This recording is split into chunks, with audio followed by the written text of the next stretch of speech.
Aujourd'hui, 70% des étudiants en médecine sont des femmes. Mais peu d'entre elles choisissent la chirurgie, un domaine encore très masculin. Certaines ont réussi à s'imposer, ce sont des pionnières. Faut que tu dissèques, faut être courageux, faut disséquer. Elles ont ouvert la voie de la féminisation. On sentait vraiment qu'on venait sur un terrain qui ne nous était pas destiné ni propice. C'est tellement formidable par ailleurs. Aujourd'hui, d'autres femmes s'accrochent pour suivre leurs traces, prêtes à endurer le pire pour y arriver. Il n'y a jamais de place en chirurgie pour montrer ses faiblesses. Si tu pouvais partir plus souvent, en fait, ça nous arrangerait. Elles ont choisi des spécialités où les bonnes nouvelles sont rares.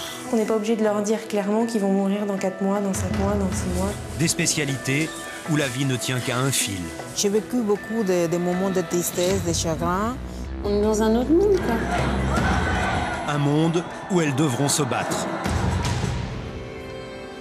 Éléonore a 28 ans. Elle est interne en chirurgie depuis 3 ans. Demain, elle poursuit sa formation dans un nouvel hôpital parisien. Depuis 8 ans qu'elle fait médecine, sa passion, c'est la chirurgie réparatrice. Une vocation découverte au cours d'un voyage en Asie.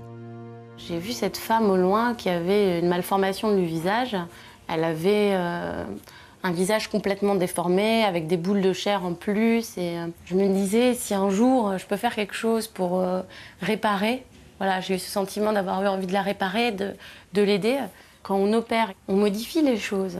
Donc il y a quelque chose d'assez impressionnant et qui me fait pas peur et que j'ai envie d'affronter et j'ai envie d'aider les gens à surmonter ça.